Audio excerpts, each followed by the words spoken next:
غسل جنابت میں پہلے دونوں ہاتھ دھونے چاہیے، پھر طہارت حاصل کر کے وضو کرنا چاہیے. جنابت مدت مسح ختم کر دیتی، یعنی حالت جنابت میں پھر آپ کا مسح نہیں رہتا جناب کے اوپر. غسل جنابت کے لیے پانی میسر نہ ہو تو غسل کی نیت سے کیا گیا تیمم ہی غسل جنابت کا کام دیتا ہے. اس کی وضاحت آگے آ جائے گی.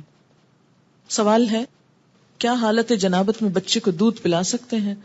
جی ہاں، پلا سکتے ہیں، لیکن افضل ہے کوشش کریں کہ اس کے بغیر پلائیں، اور آپ نیت کر لیں تو ہو بھی جائے گا. لیکن بسا اوقات ایسا ہوتا ہے کہ کوئی سرونٹ نہیں، کوئی ہیلپر نہیں، بچے اوپر تلے ہیں، ایک ایک دو دو ساتھ ساتھ، تو پھر اس میں بہت سی ایسی چیزیں انسان چاہنے کے باوجود کر نہیں سکتا، تو دودھ ناپاک نہیں ہوتا. صرف یہ ہے کہ کیفیت کا فرق ہے. نہانے کے بعد جو انسان کی کیفیت ہوتی ہے اس میں ایک اطمینان اور سکون کی کیفیت ہوتی ہے.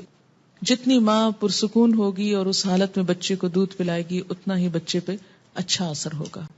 سنا ہے، کہا جاتا ہے کہ بعض مائیں وضو کے بغیر بھی نہیں پلاتی تھیں، لیکن آج کے دور میں تو اگر کوئی حالت جنابت کے بغیر ہی پلا لے تو بھی بڑی بات ہے. حالت جنابت یا ناپاکی کی حالت میں کسی مسجد کو وزٹ کرنے کے لیے جایا جا سکتا ہے. مثلا اگر آپ ایز اے ٹورسٹ گئے ہیں ترکی اور طرح طرح کی مسجدیں دیکھ رہے ہیں ایک کے بعد ایک، اور اس میں آپ پیریڈز کی حالت میں ہیں، تو گزرنے کی حد تک گزرتے ہوئے دیکھ لیں، کوئی حرج نہیں. لیکن بیٹھے نہیں، وہاں زیادہ دیر رکے نہیں. جیسے گزرنے کی بات آئی نا، تو ٹورسٹ کے اس حالت میں بھی کیا ہوتا ہے کہ مثلاً آپ گزر رہے ہیں ادھر سے ادھر، اور بالکل عین مصلی کے قریب نہ جائیں، دور دور سے سارا آگے پیچھے دیکھ لیں، کیونکہ ایسے مواقع بھی بعض اوقات نہیں ملتے. اس لیے کہ ناپاکی کی حالت میں ایک پاک جگہ پر بیٹھ کر وہ اس کی ایک کیفیت میں فرق آتا ہے. حالت جنابت میں اگر غسل سے پہلے کوئی آ جائے اور انسان صاف کپڑے پہن لے تو غسل کے بعد دوبارہ وہی کپڑے پہن سکتے ہیں یا وہ کپڑے ناپاک ہو جاتے ہیں اور کوئی اور کپڑے پہننا ہوتے ہیں؟ نہیں، جب تک کسی کپڑے کو کوئی نجاست لگی ہوئی نظر نہ آئے یا محسوس نہ ہو اس وقت تک وہ کپڑے پاک ہوتے ہیں اور ان کو دوبارہ نہا کر پہن سکتے ہیں. ہم نے آج تک ایسے مسائل کا ذکر اپنے گھروں اسکولوں میں کبھی نہیں سنا، اس لیے آج یہ پڑھتے ہوئے بہت مشکل پیش آ رہی ہے. اب آپ پڑھاتی ہیں تو بہت سی ٹرمز ایسی ہیں جو کبھی سنی ہی نہیں یا سمجھ ہی نہیں آ رہی.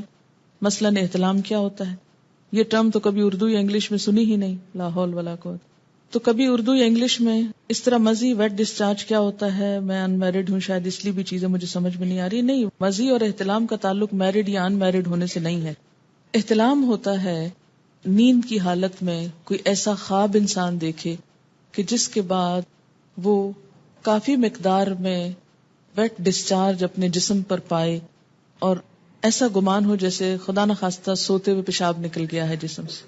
ٹھیک ہے، خواب یاد ہو یا نہ ہو. جیسے لیکوریا کا ڈسچارج تو خواتین کو عام طور پر معلوم ہی ہے کہ کس طرح ہوتا ہے. جیسے لیکوریا کا ڈسچارج ہوتا ہے ایسے ہی اس سے ذرا زیادہ مقدار میں ڈسچارج جو ہے وہ محسوس ہو سوتے وقت، وہ احتلام ہوتا ہے. یعنی احتلام کا تعلق سونے سے ہوتا ہے، نیند سے. ایک صحابیہ ہیں، وہ حضور صلی اللہ علیہ وسلم کے پاس یہی مسئلہ لے کر آئیں. کہنے لگی، اے اللہ کے رسول صلی اللہ علیہ وسلم، کیا عورتوں کو بھی احتلام ہو سکتا ہے؟ یعنی عموماً یہ مردوں کو ہوتا ہے لیکن کیا عورتوں کو بھی ہو سکتا ہے؟ تو اس پر آپ نے فرمایا کہ ہاں ہو سکتا ہے، کیونکہ بچہ عورت کے مشابہ بھی تو ہوتا ہے، عورت سے بھی تو بچے کی شباہت ہوتی ہے. ٹھیک ہے، تو سیکشل انٹرکورس کے بغیر اگر نیند کی حالت میں کوئی خواب دیکھنے یا نہ دیکھنے پر ایسا پانی انسان دیکھے کہ جو زیادہ مقدار میں ہو، عام نارمل روٹین میں جیسے لیکوریا وغیرہ تھوڑا بہت سپاٹنگ ہو گئی، وہ نہیں، زیادہ مقدار میں، اس کو احتلام کہتے ہیں. اس سے انسان ناپاک ہو جاتا ہے. اور بعض اوقات ہو سکتا ہے کہ کسی خاتون کو کبھی بھی ایسی کیفیت نہ ہوئی ہو. بسا اوقات جسمانی کیفیت، آب و ہوا، کئی چیزیں انسان کے مزاج میں اثر ڈالتی ہیں، تو بعض لوگوں کو ایسی تکلیف ہو سکتی ہے. اگر کسی کے ساتھ ایسا نہیں ہوا تو وہ پریشان نہ ہو کہ میں تو شاید اب نارمل انسان ہوں. نہیں، اٹ ڈیپینڈس. اور اگر کسی کے ساتھ ایسی کوئی کیفیت ہو جائے تو وہ یہ نہ سمجھے کہ میں کوئی بہت برا انسان ہوں. ایکچولی ہوتا یہ کہ ہمارا بیہیویئر کیا ہے اور ہم ان چیزوں کو کس انداز سے پیش کر رہے ہیں. اگر آپ اس کو فطری چیز سمجھیں تو آپ کو کچھ بھی اس میں نہیں فیل ہوگا. پھر مثلاً ایک میڈیکل کا اسٹوڈنٹ جو ہے وہ جب ڈسیکشن شروع کرتا ہے ٹھیک ہے اس میں شروع میں بہت گھبراہٹ اور بہت پریشانی ہوتی، لیکن ایک ایک پارٹ، اور آپ دیکھیں کہ جو ہماری بچیاں کو ایجوکیشن میں پڑھتی ہیں وہاں تو عورت مرد سب مل کر ایک کام کر رہے ہوتے ہیں، اور وہاں تو کبھی کسی نے کہا کہ یہ بہت غلط کام کر رہے ہو آپ. اور میں سمجھتی ہوں کہ ایسی چیزیں مردوں اور عورتوں کو مل کے نہیں کرنی چاہیے، لیکن اگر دین کے لیے یہی بات کرنی پڑ جائے تو ہم کہتے ہیں ہائے ہمارے دین میں ایسی بے حیائی کی باتیں. یعنی میڈیکل کی بکس میں سب لکھا ہوا ہے اور سب جائز ہے اور وہ بھی انسان پڑھتے ہیں، لیکن دین کی کسی کتاب میں ایسی کوئی بات لکھی ہوئی ہے تو یہ بالکل درست نہیں. اور یہ کیسا دین ہے؟ یہ ہمارا ایک بہت نیگیٹو ایٹیچیوڈ ہے معاشرے کے اندر دین کے معاملات میں، جو کہ درست نہیں. اور اس کی وجہ سے کئی بیماریاں پھر پیدا ہوتی، عبادت میں خلل ہوتا ہے. ماں ہونے کی حیثیت سے نہ صرف یہ کہ بیٹی، بلکہ اگر بیٹوں کو بھی کوئی اور بتانے والا نہیں تو بہت آرام کے ساتھ آپ ان کو نارمل وے میں بتا سکتے ہیں، کوئی حرج نہیں. جی ہاں، ہمارے ہاں عموماً یہ ہوتا ہے اسکولوں میں جیسے سیکس ایجوکیشن ہوتی ہے اور بعض اوقات اتنے بھونڈے طریقے سے ہوتی ہے کہ وہ اس کے فائدے کی بجائے کئی نقصان ہوتے ہیں. تو اٹ ڈیپینڈس کہ آپ ایک مسئلے کو، ایک پرابلم کو یا ایک چیز کو کس طرح ایکسپلین کرتے ہیں. ٹھیک ہے نا؟ تو خود اپنے اندر پہلے کانفیڈینس پیدا کریں کہ آپ کی نیت کیا ہے ایک بات کرنے کی، کیوں سکھانا چاہتے، کیوں سمجھانا چاہتے ہیں. یہ نہیں کہ آپ خود ساتھ ہنسنا شروع کر دیں اور شرمانا شروع کر دیں اور سب کو ہنسانا شروع کر دیں. یہ ہنسنے کی باتیں نہیں. مجھے سمجھ میں نہیں آتی ان باتوں میں سے ہنسنے کی کون سی بات ہے. کسی مومن کا یہ مزاج ہی نہیں ہو سکتا کہ وہ ایسی باتوں میں نمبر ایک دلچسپی لے، یا ایسی باتیں مجلسوں میں عام طور پر بلا ضرورت ڈسکس کی جائیں یا ان کے نام زبان پر لائے جائیں. نہیں ہونا چاہیے. لیکن علم کی حد تک عمل کے لیے ان کا ذکر بھی ضروری ہے کیونکہ یہ انسانی زندگی سے متعلق چیزیں. مزی عام طور پر لفظ جو ہے یہ ویٹ ڈسچارج جیسے لیکوریا ہوتا ہے ایسے ہی ہوتا ہے، لیکن یہ جاگتے ہوئے ہوتا ہے.